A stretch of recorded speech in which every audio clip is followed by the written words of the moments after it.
Hey, welcome back, multifamily investors. We're checking last week's sales, which is the last week of June, actually. And we had 12 listings close between basically $500,000 and 1.67 million. And I went through and reviewed these. Most of these were conventional buyers. Actually, none of them were FHA, which was surprising. But this one in Lacey was cash, 570. That's not sure why someone paid 570 cash for a deal like that. Maybe they plan to refi later when rates go down, or maybe they had to park some cash from doing a 1031.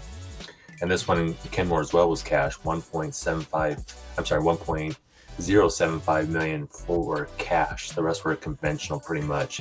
And again, most of these duplexes, you can assume they're probably going to be house hacking deals because the numbers are just so tough to make work unless they put a huge amount down. But let's dive into these first ones just to show you. So this one, Tacoma, was listed for 515, sold for 515 pretty quickly. Not the most attractive looking property, but it's in Hilltop, Central Tacoma. It had a 2-1 and a 1-1. This one had been sitting for the longest time, several price drops. Just struggled, but the last list price was 540 and sold for 522. 1910 was technically 3 units. I don't remember if it was actually a triplex or had a converted thing, but something was keeping it up. Preventing lots of offers or selling. This one actually went seller finance, listed for 600, sold for 560. I toured this one. It's pretty rough. Had rough neighbors. There was an evicted unit. You could tell it was just trash. The notice was still on the door.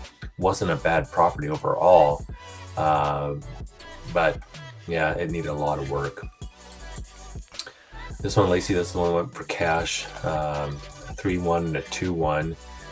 It's on septic, so there you go. Somebody paid $10,000 over cash. I'm surprised that they went 10 over and offered cash, but must have been a hot property. This one finally sold. We looked at this. It's kind of over by the mall-ish. It's called Manitow or whatever neighborhood looking property, but you got some sketchy homeless shelter things happening around there. I'm surprised it went for 610. But when you consider that's just a hair over $200,000 a unit for 2 beds in Tacoma, that's actually not a bad price. So again, on paper, looks good. In reality, when you walk around, it's up and coming. But so over asking. This one, Puyallup, sold for just under asking at $750, and that's about what we see for these nice townhome style, huge duplexes. These are the house hacker dream properties, really, for the first one. And people that aren't just single, maybe they have a family or it's a couple with some pets or something like that. So we see those trade at that price all day long. This one, $875, sold for $845. Not the best block of Tacoma. Good luck to that landlord. Same with this one in Spanaway, listed for $950, listed for $990, sold for $950. You can see there's other ones nearby. I don't typically like these properties as much when you have competing neighbors next door that can't control how they maintain their properties, their tenants, and stuff like that. So this one in Kenmore was all cash. I know there's a lot of interest in this, especially for my sphere. It was just so difficult to make pencil, even with $400,000 down at these rents. But that's why someone paid cash, and they're going to get probably about a 4 cap on their money. I'm getting a 4.25 on my savings account right now. So, but it's not a property. It's not appreciating, but I have no headaches with that. It's interesting to see what people use for their cash right now. Then you got 1-1 sold for just under that in North Seattle.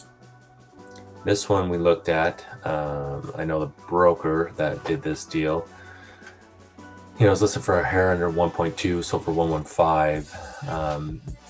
The rents were up here, which was really good. And it was kind of this elevated property overlooking kind of towards the Sound, Redondo Beach area, Federal Way, South Des Moines. So that's probably not a bad purchase for 115, actually. The rents were looking pretty good there, so it was definitely pushing over a 6 cap, which we don't see very often. And then this unique one, the Queen Anne, finally sold. It's listed for 1.7, sold for 1.67. Conventional though. there you have it. 12 investors moving forward in their plans to accumulate real estate wealth. Congrats to them. Nothing I closed last week. You may see one of mine here coming up, which will be good. We've got a few deals in the works and still writing offers almost every week for clients. There's activity. There are more. I feel like there's more opportunities, but it might be a little slow period because we're on a holiday week. But thank you for watching.